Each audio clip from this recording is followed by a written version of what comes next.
آج اس عقیدے میں بڑے بڑے شیخ الحدیث مار کھا گئے، بڑے بڑے اپنے آپ کو مفتی کہنے والے، شیوخ الحدیث کہلانے والے، علامہ کہنے والے، اس عقیدے کے اہم ترین مسئلے میں مار کھا گئے۔ نبی علیہ الصلوۃ والسلام سید عائشہ رضی اللہ تعالیٰ عنہ کے گھر پہ ہیں، آپ کی باری وہیں پہ ہے۔ اچانک دروازے سے ایک خاتون داخل ہوتی ہے، اس کا نام ہے خولہ رضی اللہ عنہ۔ وہ سیدھی نبی علیہ الصلوۃ والسلام کے قریب سامنے جا کر بیٹھ گئے۔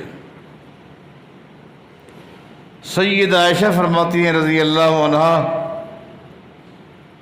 وہ اتنا آہستہ نبی علیہ السلام سے گفتگو کر رہی تھی، اتنا آہستہ، حالانکہ اسی گھر میں میں بھی تھی، لیکن خولہ کا میں ایک لفظ بھی نہیں سن سکی۔ کوئی اس کا خاص مسئلہ تھا، یہ تو بعد میں پتہ چلا کہ وہ بیچاری کہہ رہی تھی کہ اے اللہ کے نبی صلی اللہ علیہ وسلم، دیکھ لیں میری جوانی گزر گئی، بچے ہیں، بڑھاپا شروع ہو گئی ہے، اب میرے خامد نے مجھے کہہ دیا ہے انت علیہ کا ظہر امی، آج کے بعد تیرا وجود، تیرا جسم، تیری کمر میرے لیے ایسے ہے جیسے میری ماں کی ہو۔ شروع اسلام میں جب کوئی شخص اپنی بیوی کو یہ کہہ دیتا تو طلاق ہو جاتی تھی، اور طلاق کی بینہ، رجوع کے کوئی چانس نہیں تھا، طلاق رجی نہیں، طلاق بینہ۔ اب میرے خامد نے یہ کہہ دی ہے، میں کہاں جاؤں؟ مہربانی کریں، کچھ قانون کے اندر نرمی ہونی چاہیے، کوئی ترمیم ہونی چاہیے۔ جس طرح وہ آہستہ گفتگو کر رہی تھی، نبی علیہ السلام بھی صیغہ راز میں اس کے ساتھ آہستہ گفتگو کر رہے تھے کہ خولہ یہ اللہ کا دین ہے، اللہ کے دین میں ایک نقطے کا اضافہ یا ایک نقطے کی کمی اللہ نے مجھے اختیار نہیں دیا۔ قل ما یکون لی ان ابدلہ من تلقاء نفسی ان اتبع الا ما یوحی الی، مجھے اختیار نہیں ہے، میں کچھ نہیں کہہ سکتا۔ سید عائشہ فرماتی ہے میں کام میں لگی ہوئی تھی، مجھے پتہ نہیں، اتنا آہستہ آہستہ گفتگو کر رہے تھے، اتنا آہستہ، میں ایک لفظ بھی نہیں سن سکی۔ سید عائشہ کون ہیں؟ ولیہ ہیں، ولیہ ہیں، صحابی ہیں، اس سے بڑھ کر ام المومنین ہیں۔ کیا مقام ہے، کیا شان ہے، لیکن ہے مخلوق، ہے خالق اور مخلوق کو فرق سمجھو، ہے مخلوق، ایک لفظ نہیں سن سکی۔ جس وقت نبی علیہ السلام نے اس کو معذرت کر دی، وہ بیچاری اٹھی اور چلی گئی۔ جو ہی اس نے دروازہ کراس کیا، ایک دم نبی علیہ السلام نے سید عائشہ کو آواز لگی، عائشہ جلدی جاؤ، خولہ کو بلاؤ۔ اللہ نے اس کے حق میں قرآن نازل کر دی ہے۔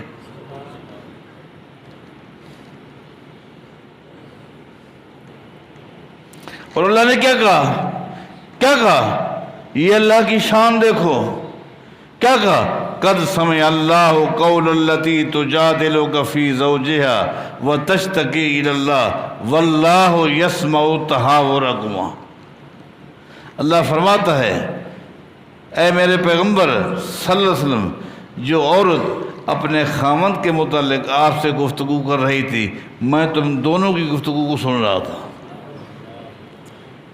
یہ خالق اور مخلوق کا فرق۔ اللہ اپنی ذات کے لحاظ سے کہاں ہے؟ کیا فرمایا؟ واللہ یسمع تحاورکما، میں تم دونوں کی گفتگو کو سن رہا تھا۔ سید عائشہ مخلوق ہیں، ولیہ ہیں، صدیقہ ہیں، صحابیہ ہیں، ام المومنین ہیں، لیکن ہے مخلوق۔ خالق اور مخلوق کے درمیان فرق کو سمجھو۔ وہ ایک لفظ بھی نہ سن سکی، ایک لفظ بھی پتہ نہیں چلا کہ کیا کہہ رہے ہیں۔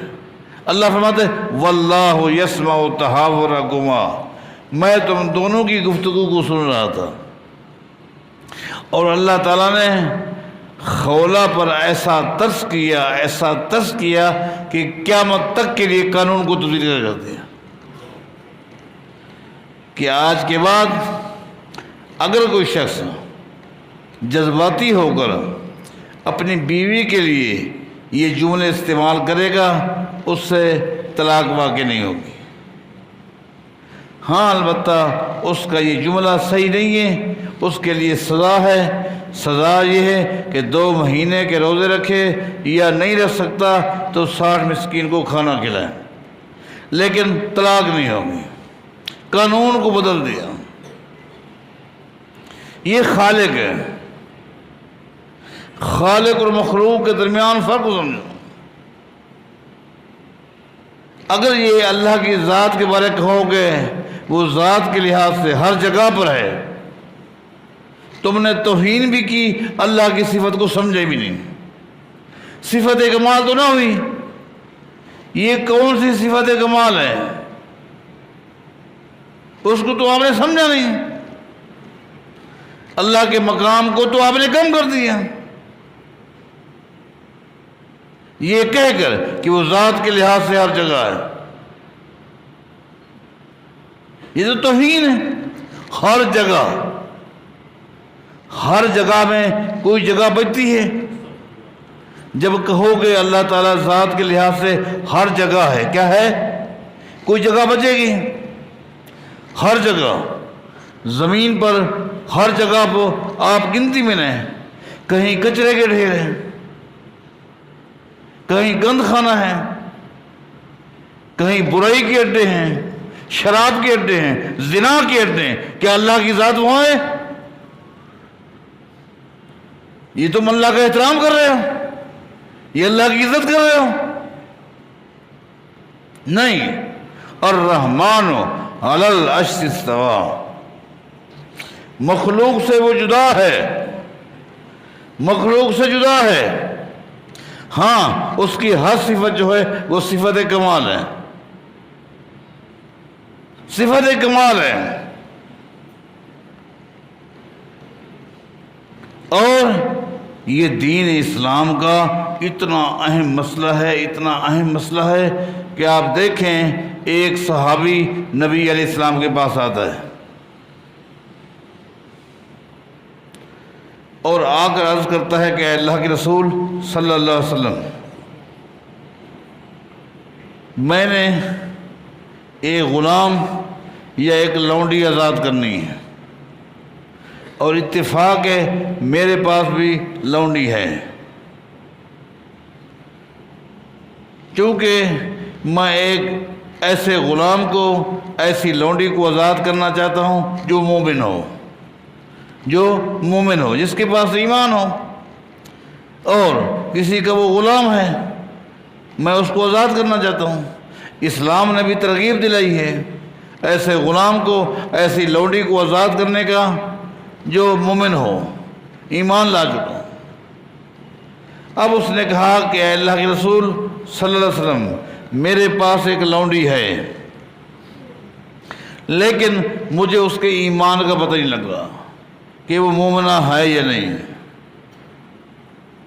کیوں نہیں پتہ لگ رہا؟ اس نے کہا کہ اس کی وجہ یہ ہے کہ وہ جو لونڈی ہے وہ سن لیتی ہے لیکن بول نہیں سکتی، اس کو بولنا نہیں آتا، بہری نہیں ہے لیکن گونگی ہے، وہ بول نہیں سکتی۔ جب بول نہیں سکتی تو مجھے کیسے پتہ چلے گا کہ یہ مومنہ ہے کہ نہیں؟ مجھے اس کے ایمان کا پتہ نہیں چل رہا۔ نبی علیہ السلام نے فرمایا اس کو میرے پاس لے کر آؤ۔ وہ شخص گیا اور اپنی لونڈی کو لے کر آیا۔ نبی علیہ السلام نے عقیدہ توحید کے حوالے سے ایک سوال کیا اور رسالت کے حوالے سے ایک سوال کیا، صرف 2 سوال کیے، ایک عقیدہ توحید کے حوالے سے، ایک عقیدہ رسالت کے حوالے سے، بس یہ سوال کیا۔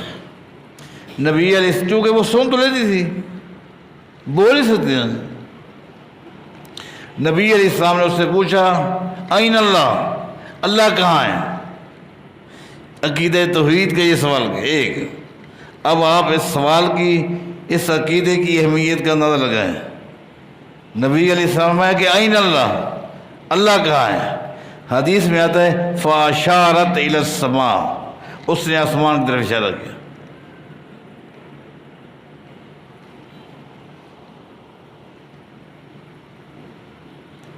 فاشارت الی السماء، اس لونڈی کو بھی پتہ ہے کہ اللہ کہاں ہے۔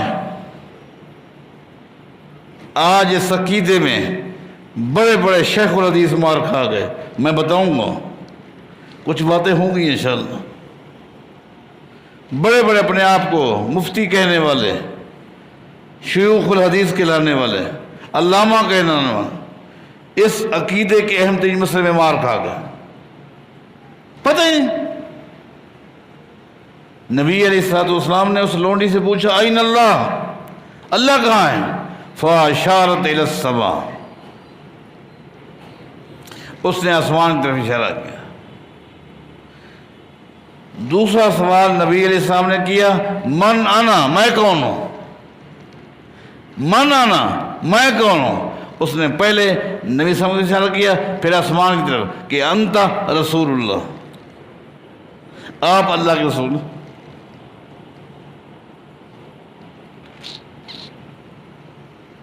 نبی علیہ السلام نے فرمایا آتے کہا فَإِنَّهَا مُؤْمِنَةٌ، اس کو آزاد کرتے یہ مومنہ ہے۔ کسی کے ایمان کے لیے اہم ترین یہ سوال ہے، اور آج بڑے بڑے لوگ اس سوال میں فیل ہیں، لگاتار ان کی سپلی آ رہی ہے، پھر فیل ہو جاتے ہیں، پھر فیل ہیں، آج تک نہیں سمجھ سکے، عقیدے کے اس اہم ترین مسئلے کو نہ سمجھ سکے۔ ایک لونڈی کو بھی بات سمجھ آئی، وہ سمجھتی ہے۔ اللہ تعالیٰ آج کے مسئلے سے